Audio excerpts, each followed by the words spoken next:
Assalamualaikum warahmatullahi wabarakatuh. Jumpa lagi di channel Janitra Pahera. Kali ini saya mau mereview Mitsubishi Expander yang facelift. Ini tipe Ultimate. Nah, ini yang versi MPV-nya. Jadi hari ini saya akan mereview mobil ini. Jadi di atas ini DRL, bukan LED biasa seperti sebelumnya. Sini sudah jadi DRL, kemudian ini lampu LED 3 buah, ada fog lamp LED, desainnya ini semua berubah. Fog lampnya sini, bohlam halogen. Salah saya, mohon maaf.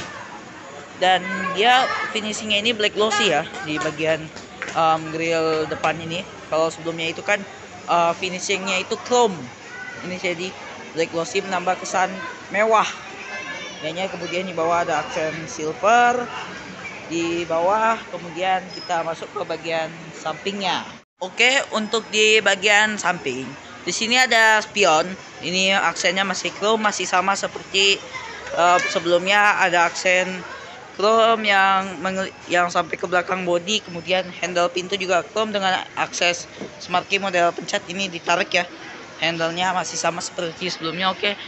Untuk ukuran bannya ini 17 inci. Jadi kalau sebelumnya itu 16 inci, sekarang naik 1 inci jadi 17 inci. Profil bannya 205 55R17. Bannya Dunlop Enasafe. Seperti ini, belum ada roof rail seperti yang Expander Cross, dan rem cakram hanya ada di bagian depan. Untuk belakang masih tromol ya. Sekarang kita masuk ke bagian samping. Untuk bagian samping sendiri, di belakang sini ada defogger. Kalau sebelumnya belum ada, sekarang sudah ada defogger dan sudah ada antena sharking. Ada itu juga lampu rem di bagian sini atau yang kita sebut biasanya Hammond stop lamp. Ada logo Mitsubishi-nya, dan kalau sebelumnya itu lampunya itu agak membulat seperti ini lampunya kalau yang lama. Sekarang itu jadi mengotak lampunya. Jadi lebih tajam garisnya itu. Kemudian ada emblemnya di sini Expander, dan ada logo variannya Ultimate, ada lampu reflektor, ada aksen semacam aluminium gitu, ada sensor parkir 2 titik, sangat luar biasa. Sekarang kita masuk ke bagian mesin. Mesinnya masih sama, 1500 cc, inline 4, naturally aspirated, dengan tenaga itu 105 HP, dengan torsi 142 Nm. Penggerak roda depan masih sama, cuman kalau bedanya, kalau sebelumnya itu transmisinya itu untuk E-Matic itu transmisinya itu 4 speed konvensional. Kalau E-Matic sekarang berubah jadi CVT. Jadi kalau untuk low MPV sekarang semua itu sudah CVT, kecuali Suzuki R3 yang masih pakai manual konvensional ya, menyalurkannya ke roda depan. Sekarang kita lihat interiornya. Untuk di bagian dalamnya sendiri ya, menurut saya ini berubah dari sebelumnya. Kalau sebelumnya itu dashboardnya itu dipenuhi dengan panel-panel plastik keras dengan jahitan palsu, sekarang beda, dia jadi material empuk. Kalau waktu saya lihat waktu pertama mobil ini launching ya di tahun 2017, saya pikir ini semua itu kulit guys. Di bagian ini dashboardnya, karena dia ada jahitan-jahitannya gitu. Tapi setelah saya temui unitnya, itu ternyata cuman plastik. Dan yang saya suka dari mobil ini, Mitsubishi mengubahnya menjadi material empuk di bagian sini. Kemudian ada head unit yang ala-ala floating gitu, tapi ini bukan 100% floating, hanya sebagian sini yang hanya 20% saya rasa. Kemudian AC sudah digital, oke, menyesuaikan dengan kelas-kelasnya sekarang.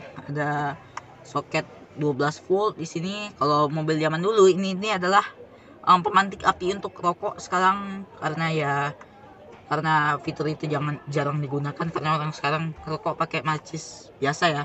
Dia pakai dijadikan saja ke soket 12 volt. Ada USB slot di bawah sini, ada penyimpanan tertutup di bagian sini, dan ada soket penyimpanan. Transmisinya CVT seperti yang saya ceritakan. Rem parkir sudah berubah. Kalau sebelumnya itu rem parkirnya itu manual yang harus ditarik, sekarang sudah berubah jadi electric parking brake, dan sepaket dengan fiturnya sudah dilengkapi dengan auto hold. Luar biasa. Dia di setir ini ada tombol-tombol setir, ada untuk audio, ada untuk voice command kalau sudah connect ke head unitnya smartphone teman-teman, dan ada untuk mengangkat telepon, menutup telepon, ada cruise control juga, dan ini juga sudah dilengkapi dengan keyless marquee. Jadi kalau teman-teman masuk itu tinggal di kantongnya saja kuncinya, dan bisa dihidupkan juga, dan sepaket juga ya dengan fitur ini guys, sudah dapat engine startup button. Oke. Ini kita nggak bisa ngidupinnya soalnya kita syuting di dalam mall, jadi kita nggak bisa lihat ini.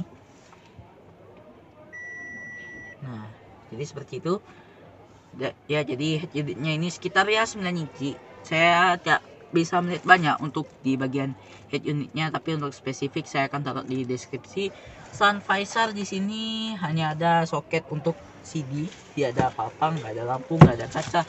Di sini ada kaca tapi nggak ada lampunya di sun visor. Ada tweeter, dan setirnya ini kulit ya, sama seperti sebelumnya, dan entah kenapa ini setirnya itu menurut saya ini menurun ya untuk di bagian cover airbagnya, karena kalau sebelumnya itu kan kayak finishingnya itu ya plastik inilah, tapi nggak gini bentuknya, paling di palangnya. Kalau yang sebelumnya itu black glossy, ini jadi plastik sih. Namun oke lah, ini untuk desainnya itu juga masalah selera. Saya juga tidak bisa menilai kalau mobilnya paling bagus di kelasnya, karena selera itu beda-beda. Ada yang bisa bilang mobil ini jelek, ada yang bisa bilang tampilan mobil ini bagus, macam-macam. Dan yang saya suka ini bisa maju mundur. Oke, dan kemudian reclining, dan bisa diatur juga ini ke sudutnya, sudutnya bisa diatur. Oke, mantap. Dan dia juga bisa disetting ketinggiannya, serta setirnya juga. Setirnya ini sudah teleskopik sama seperti sebelumnya, bagus. Oke, kemudian untuk di bagian sini ini masih manual, ada lampu baca di sini ya, bagus. Dan ini masih sama ya, warnanya ini masih beige. Entah kenapa saya kurang suka dengan warna beige ini, karena dia itu gampang kotor. Jadi kalau teman-teman punya minuman, teman-teman harus berhati-hati merawat ini semua warna joknya, karena ini beige, bukan warna yang gelap seperti hitam gitu. Jadi kalau teman-teman beli mobil ini, teman-teman orangnya ceroboh, itu lebih baik saya sarankan ambil tipe sport, jangan ambil ultimate atau bawahnya lagi, di bawah tipe sport ya. Dan di sini ada tempat penyimpanan. Yang ini kalau sebelumnya itu kan dia digeser, sekarang itu jadi sandal tangan. Ya emang bagus, jadi kalau kita berkendara gitu dia lebih enak, ada sandal tangan. Cuman kelemahannya itu dia itu ya guys, kalau teman-teman mau ngambil barang dari belakang ya, jadi bukanya gini, jadi dia itu terhalang gitu. Namun ya nggak apa-apa, setidaknya ada fitur penggantinya, itu sandaran tangan tadi.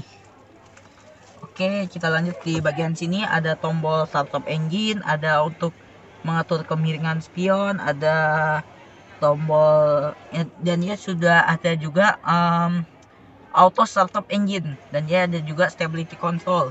Namun sayangnya dia tidak ada fitur radar, tidak seperti Toyota Veloz yang sudah menggunakan berbagai fitur radar canggih yang bisa mengelilingi keselamatan, yang Toyota namakan itu TSS, karena kalau ini tidak dilengkapi dengan radar buatan Mitsubishi sama sekali. Oke, kita lanjut saja ya ke belakang, karena saya perhatikan belakang ini bagus juga, terbaik di kelas ya. Sekarang kita lihat ke belakang. Di belakang sini legroom lega, headroom juga lega, dan kemudian kalau untuk kepraktisan sini ada 2 buah USB, tapi sayangnya hanya satu yang normal USB-nya, satunya ini USB-C. Jadi kalau teman-teman ngecas HP yang masih USB biasa itu harus pakai adapter sayangnya. Tapi ya it's okay, ada 2 USB minimal.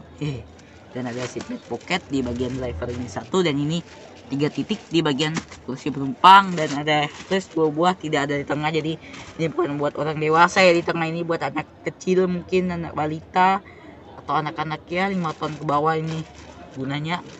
Dan ada sandaran tangannya juga yang ini ya nyambung ke jok, tapi kita nggak bisa ngebuka ini karena ini masih di plastikin, sayang sekali. Dan ada AC 20 blower, lumayan nih, ada 4 ventilasi. Oke, dan tidak banyak sih, belakang ini masih ada material-material empuk di bagian belakang, dan door handle-nya ini chrome bahannya, dan ada speaker di bawah. Oke, sekarang kita lanjut ke bagian belakang. Oke, ini untuk video di row ketiga dari Mitsubishi Expander facelift ini. Jadi di sini masih ada ruang, ya, ruang kecil seperti ini, dan headroom juga masih aman.